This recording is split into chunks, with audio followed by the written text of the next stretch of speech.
KBR Prime, podcast for curious mind. Orang tuh invest anak berharap suatu saat in return akan giving back.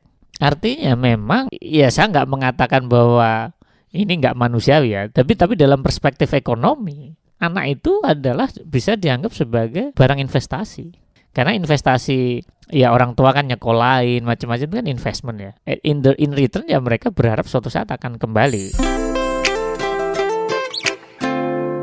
Anda sedang mendengarkan Sains Sekitar Kita, dipersembahkan oleh The Conversation Indonesia dan KBR.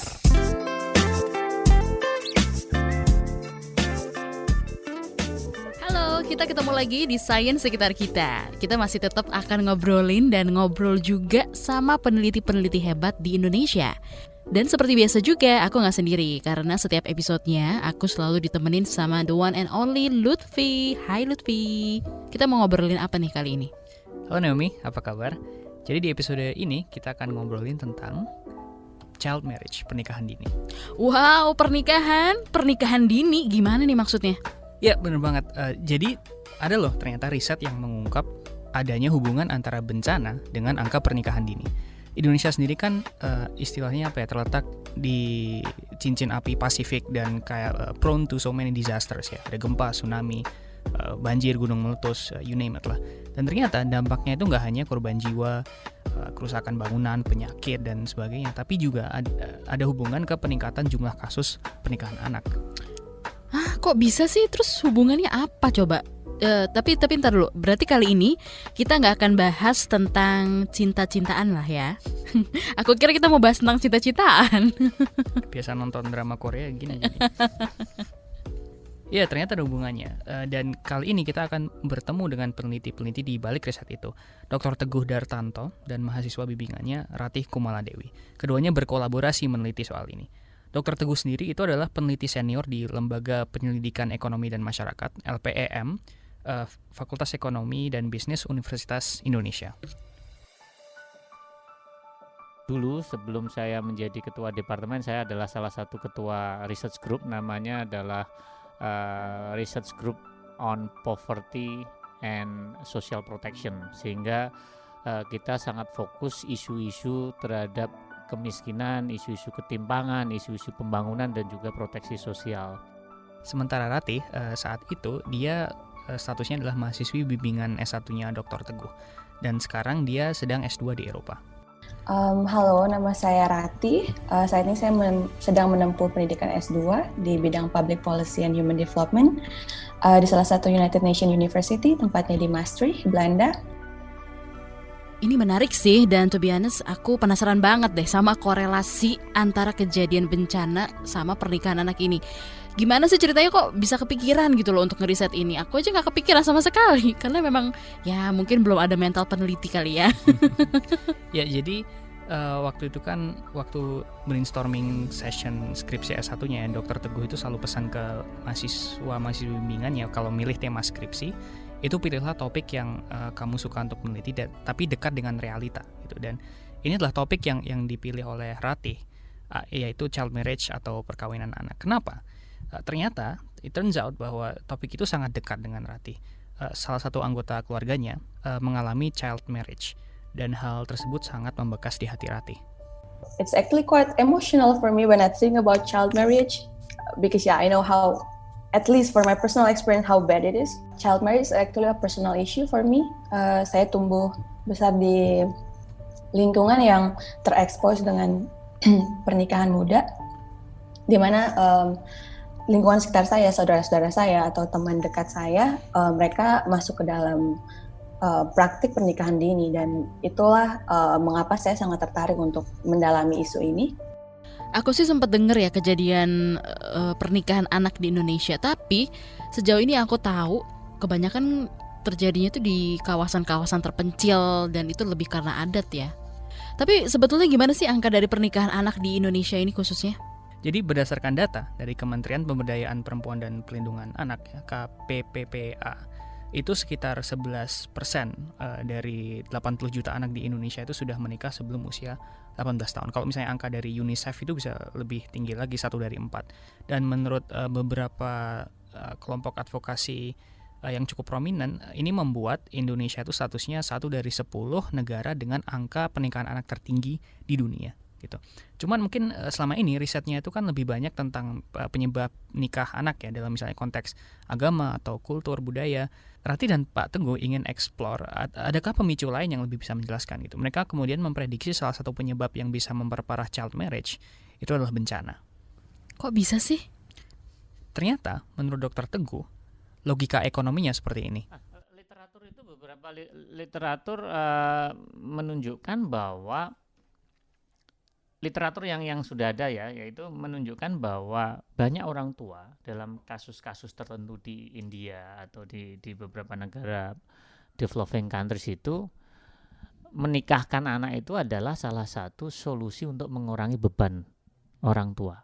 Ada gempa atau disaster atau apapun bisa jadi sumber penghasilan orang tua menurun atau lahan pertanian rusak, perabotan ataupun, sehingga kesejahteraan turun.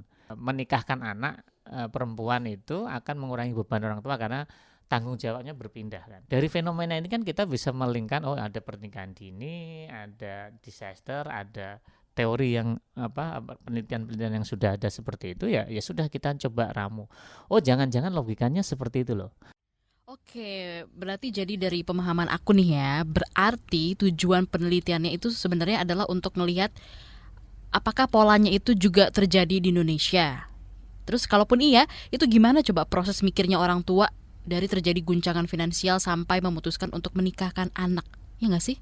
Ya, kurang lebih 2 itu sih tujuan penelitiannya. Dan untuk menjawabnya, Rati dan Pak Teguh menyilangkan 2 dataset gitu. Satu mengenai usia pernikahan pertama dari sampel anak perempuan dari seluruh Indonesia. Yang ini datanya adalah diambil dari survei sosioekonomi nasional, jadi kayak first age of marriage gitu. Kemudian di cross check gitu dengan kondisi tempat tinggal mereka, apakah terjadi bencana di misalnya tahun itu atau tahun sebelum itu, kondisi ekonomi tempat tinggalnya seperti apa, mitigasi bencana dari desa tempat tinggalnya, for instance, tingkat kesejahteraan dan seterusnya. Ini datanya diambil dari survei PODES atau potensi desa. Jadi 2 dataset itu lalu dianalisis secara statistik. Dan hasilnya selain misalnya hal-hal yang selama ini umum diketahui, misalnya kayak desa yang mayoritas penduduknya beragama Islam itu memang punya kecenderungan angka pernikahan anak yang tinggi, itu memang terjadi di sini. Tapi ternyata ada hal lain yang muncul yang juga memiliki korelasi kuat. Yang menarik adalah yang cukup surprise memang early warning system atau apapun lah, mitigasi lah, daerah-daerah yang punya mitigasi yang baik itu memang cenderung child marriage-nya itu lebih sedikit. Ya, jadi dugaan mereka itu benar bahwa economic shock yang di sini direpresentasikan dengan bencana itu punya korelasi yang kuat dengan tingginya angka child marriage. Kenapa ada guncangan ekonomi terus jadinya memutuskan untuk menikahkan anak? That's a good question, Naomi. Ternyata menikahkan anak itu dianggap sebagai cara untuk keluar dari kesulitan ekonomi, atau kalau dalam istilah akademiknya adalah coping strategies. Dan ketika terjadi kejadian-kejadian, apakah itu besar atau kecil, tapi sifatnya negatif untuk pendapatan kita, lalu kita karena we still want to smooth our consumption, jadilah rumah tangga ini harus melakukan yang namanya strategi bertahan atau coping strategy. Dan setiap rumah tangga, they have different capabilities on coping instruments. They have different access on coping instruments. Pilihan pertama biasanya memang decision tree-nya itu satu, minta tolong di sekelilingnya. Bisa 2, biasanya memang tetangga. Berarti kan network ya, artinya social capital dulu. Ya saudara macam-macam. Yang kedua, kalau dia punya tabungan. Berikutnya adalah jual aset liquid, aset itu bisa. Tapi kalau yang nggak punya, ketika menjadi kesejahteraannya turun, mau nggak mau apa yang dilakukan? Mengurangi beban dong. Di dalam konteks economic shocks ya, consumption smoothing strategy itu, orang tua itu pertama, kalau misalnya terjadi shock ekonomi itu, 1, anak berhenti sekolah. Tapi biasanya perempuan suruh berhenti dulu, laki-lakinya masih jalan. Yang kedua, kalau memang sudah parah banget, ya udah itu tadi, salah satunya adalah dinikahkan. Duh, ya ampun, kasihan bener ya kalau jadi anak perempuan udah jadi yang paling duluan disuruh berhenti sekolah. Kalau situasi makin parah malah dinikahin. Ini jadi kayak langkah terakhir banget yang mereka lakukan untuk bertahan di tengah guncangan ekonomi. Ini asumsinya semua langkah udah dicoba ya Naomi ya. Misalnya ambil tabungan, pinjaman dari tetangga, gali lubang tutup lubang, jual aset, mengurangi pengeluaran sampai menurunkan standar gizi atau bahkan memberhentikan anak dari sekolah gitu. Jadi jalan terakhirnya adalah, nak kamu nikah aja ya. Mungkin at least ketika saya udah nggak punya semuanya, opsi yang semuanya itu nggak ada, mungkin secara logis juga akan melakukan gitu loh. Dan juga misalnya bagaimanapun juga ada value yang mungkin saya juga terpengaruh mungkin dengan agama anak perempuan itu kan, mungkin juga lebih condong masalah safety ya safety atau sins atau apa, menjaga anak. Ini sistem di kita adalah misalnya ini di bawah suami, berarti tanggung jawab suaminya. Itu adalah sebuah decision tree yang umum dan banyak terjadi di negara berkembang ya.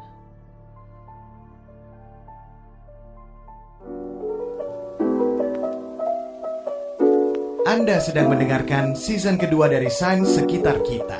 Jangan lupa untuk dengarkan season pertama dari Sains Sekitar Kita di KBR Prime dan juga platform podcast lainnya.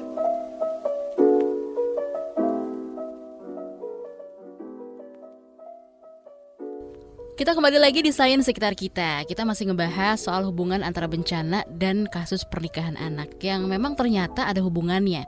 Nah, kita sekarang masih ditemenin sama peneliti dari Fakultas Ekonomi dan Bisnis Universitas Indonesia, Dr. Teguh Dartanto, dan mahasiswanya yang juga lagi menempuh studi S2 di Eropa, Ratih Kumaladewi. Kalau tadi kita udah sempat ngobrolin bareng sama Lutfi juga, kasian sih memang, terutama kalau anak perempuan ya. Itu udah yang paling duluan mungkin disuruh berhenti sekolah. Terus kalau situasi ekonominya makin parah, ujung-ujungnya bukan hanya anak perempuan aja, tapi mau siapapun itu mereka harus rela untuk jadi korban tanda kutip untuk dinikahkan, ya gak sih? Dan yang sedihnya lagi, bisa dibilang ini jadi kayak barang investasi gitu. Kalau Dr. Teguh sendiri menjelaskannya begini. Anak itu akhirnya dianggap sebagai goods, investment good. Karena anak, apalagi dengan sistem di negara berkembang seperti Indonesia yang sistem jaminan sosialnya itu belum berkembang. Orang tuh invest anak berharap suatu saat in return akan giving back. Artinya memang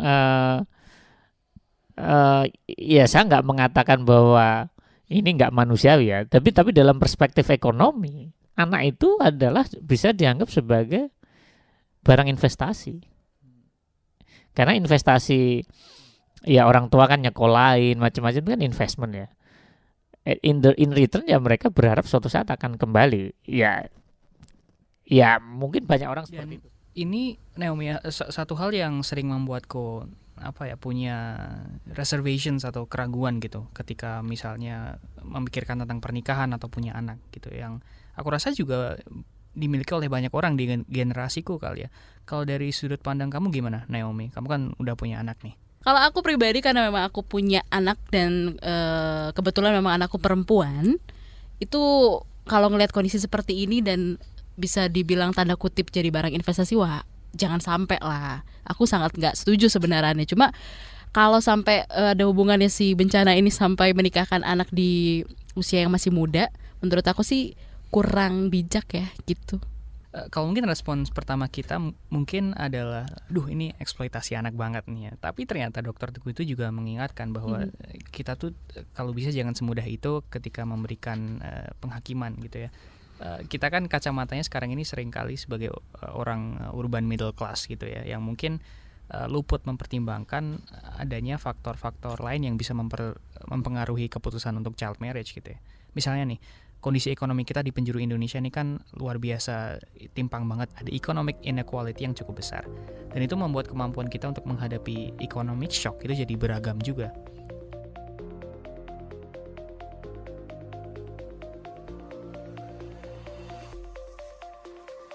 Akses terhadap financial access itu ketika orang terjadi shock itu penting. Kalau di modern atau di kelompok perkotaan, kalau dia sudah orangnya bankable, punya financial literacy dan juga dia sudah financial inclusion, kalau orang perkotaan kan bisa kartu kredit. It's very simple thing, nggak perlu proses panjang kan, Anda tinggal gesek aja. Sekarang apalagi di perkotaan ada pay letter, pinjaman kan juga mulai banyak dengan fintech. Tapi ketika di pedesaan akses terhadap kartu kredit kan nggak banyak. Kalau misalnya ada akses finansial yang lebih mudah, saya rasa orang itu juga mungkin nggak gegabah ya di dalam mengambil decision making ketika ada shock. Kemudian itu yang satu, yang kedua adalah adanya perbedaan generasi. Ini juga bisa mempengaruhi cara berpikir tentang pernikahan dan anak. Artinya memang dalam konteks sekarang melihat generasi kalian ini, marriage pasti akan molor. Anda pasti akan mengeksplor dulu your satisfaction tanpa harus punya anak dulu kan. Ya, terlepas misalnya agama apapun, Anda bisa sexually aktif kan. Terlepas ya kalau misalnya Anda masih memegang agama dan agama nggak boleh, ya itu ini. Tapi kan sekarang juga persepsi orang, pandangan orang terhadap hal itu kan juga mulai mengendor kan. Sehingga Anda ingin memiliki keturunan itu kan another purpose of marriage kan. Kalau misalnya kita itu equal ya, dalam konteks Indonesia equal developmentnya, mungkin bisa ya dengan sendirinya child marriage itu akan hilang. Tapi kita harus paham bahwa Indonesia is very very diverse and very very unequal dari sisi socio-economic development, dari sisi way of thinking. Dan berarti artinya kan hal-hal seperti ini, child marriage, kesempatan kerja, dan itu kan sangat tergantung dari kondisi bagaimana kita dilahirkan, kondisi tempat tinggal kita waktu kecil, kondisi keluarga dan seterusnya gitu. Alias ini kan topik tentang privilege ya Naomi ya. Yes, dan ya mungkin lebih ke arah ketika ekonomi memang sulit, mungkin hal terpaksa kalau di film-film itu sampai anak itu dikorbankan untuk kamu nikahnya sama juragan ini supaya bisa memenuhi kebutuhan keluarga kita. Mungkin begitu. Kayaknya tontonan film kita beda ya kayaknya. Nah, tapi kalau kita ngelihat dari fakta dan apa yang terjadi ini, apa nih yang bisa dilakukan? Tentu kita nggak pingin dong anak-anak perempuan di masa mendatang itu harus merasakan ini juga kan? Karena riset ini konteksnya adalah soal bencana ya, maka ini mungkin yang harus jadi sorotan pertama kita. Secara alami, Indonesia itu punya potensi bencana yang besar, kayak frekuensi terjadi bencana itu cukup besar di sini. Artinya semakin banyak bencana, ada kemungkinan bahwa semakin banyak terjadi kasus perkawinan anak karena banyak yang nggak siap dengan economic shock yang ditimbulkan oleh bencana misalnya. Maka solusinya menurut Dr. Teguh yang utama adalah memperbaiki ketahanan masyarakat atau ketahanan desa terhadap bencana supaya semakin resilient dan tahan terhadap bencana di masa depan. Dari pengalaman riset literatur yang lain, yang pertama memang ketika satu mitigasi terhadap bencana itu disaster mitigation itu is very important. Di kita itu kan jarang melakukan persiapan kan, kita itu selalu reaktif. Artinya disaster mitigation itu one part. Jadi dari studi saya kemarin pakai data PODES, itu adalah kayak semacam sensus desa di Indonesia tahun 2014. Hanya 4% desa di Indonesia punya alat keselamatan tersedia seperti perahu karet dan sebagainya tersedia untuk respon bencana. Jadi hal ini mungkin bukan the whole picture, but it's an indication that there's a lot of things need to be done in this mitigation aspect of disaster readiness in our country. Dampak bencana itu bisa dikurangi sehingga negatif impactnya terhadap kesejahteraan keluarga itu bisa dikurangi. Maka ketika dampaknya kurang, maka choice dari rumah tangga itu nggak harus sampai opsi terakhir gitu. Menikahkan anak itu kan opsi terakhir, bisa menggunakan opsi-opsi yang ada. Hal lain yang juga nggak kalah penting itu adalah memperhatikan kelompok yang lebih rentan ketika timbulnya bencana. Tapi kalau aku ngelihatnya gini nih, masyarakat yang tinggal di wilayah rawan bencana kayak banjir, gempa, atau longsor gitu kan, berarti beresiko tinggi dong ya keluar masuk pengungsian gitu. Dan kalau kita tahu sih pengungsian itu sering nggak layak ditempatin lah. Semua orang ngumpul di satu tempat berjam-jam, terus pakai fasilitas bareng-bareng, dan gak jarang juga banyak kejadian kasus pelecehan seksual di situ kan. Jadi orang tua kan merasa khawatir kan sama keselamatan anak perempuannya. Jadi mending mungkin cepet-cepet dinikahin biar ada yang ngejagain gitu. Bener gak sih? Iya, bener banget Naomi. Jadi Pak Teguh dan Rati ketika aku ngobrol sama mereka juga menekankan hal ini juga gitu, karena dalam proses riset mereka ada banyak literatur yang juga menyebutkan demikian gitu.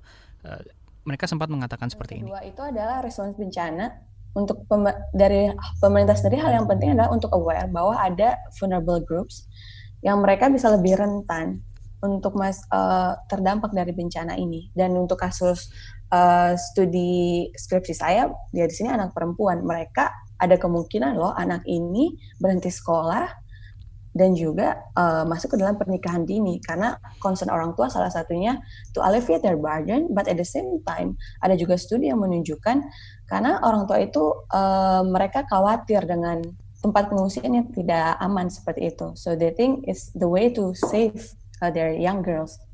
Kalau pendapat aku ya, sebaik-baiknya solusi itu adalah menaikkan kemampuan ekonomi masyarakat. Jadi nggak usah mempertimbangkan sampai pilihan itu menikahkan anak gitu.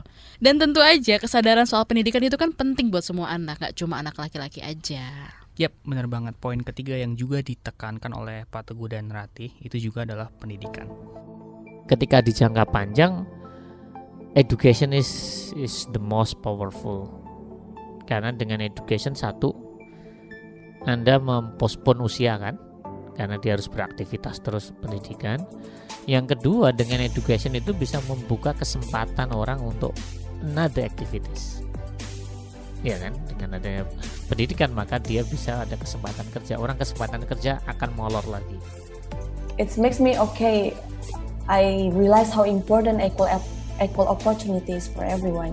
How if everyone have I feel like I consider myself lucky because I have the opportunities to have a higher education and then to access information that are in urban areas, to have inspiration about my career. So I think this is the one of the foundation about the early marriage phenomenon. If those girls or those boys have the same opportunities, have the same equal information access, that they knew there's so many things they can do in life, I don't think they're gonna have times to think about having marriage in the early age. Aduh, berasa langsung pengen pulang nih, memastikan kalau anak perempuan aku baik-baik aja, terus bisa ngeraih pendidikan yang tinggi, dan jangan sampai lah ya aku sampai memikirkan harus menikahkan anak di usia dini. Soalnya kalau dibilang zaman sekarang itu kan semua nggak serba murah ya. Masih TK aja uang sekolahnya sudah berjuta-juta, apalagi nanti pas dia udah kuliah dan seterusnya ya. Itu gimana perannya kita sebagai orang tua deh, bisa pinter-pinter cari duit untuk menghidupi anak kita secara layak. Nah, buat keluarga-keluarga lain yang mungkin tinggal di daerah bencana, penting banget juga ya untuk punya mitigasi atas segala kejadian yang ada, karena memang dampaknya itu memang bisa kemana-mana. Nah, buat keluarga-keluarga lain yang tinggal di daerah bencana, penting banget ya untuk punya mitigasi atas berbagai kejadian, karena memang dampaknya itu bisa kemana-mana ternyata ya. Wow, seru banget ya obrolan kita di episode kali ini, karena juga relate sama kehidupan sehari-hari juga. Kira-kira ini di next episode kita bakal ngebahas apa nih Mas Lutfi? Iya benar, seru dan tragis ya, cukup membuka mata terhadap adanya ketimpangan ekonomi di seluruh Indonesia ya. Tapi next week ini lumayan sedikit lebih optimistik gitu ya nadanya. Next week kita akan bahas tentang bagaimana kita bisa menggunakan big data untuk memperbaiki kondisi lalu lintas Jakarta. Wow, mesti pakai kuota dong. Oke, thank you ya. Oke, kalau kamu punya saran, ditunggu ya. Kirim langsung ke podcast@kbrprime.id. Kalau udah dengerin podcast ini, jangan lupa juga posting di media sosial, terus mention ke kita di IG kita di @kbr.id dan juga di IG @conversationidn. Naomi dan Lutfi pamit dulu ya. Dadah.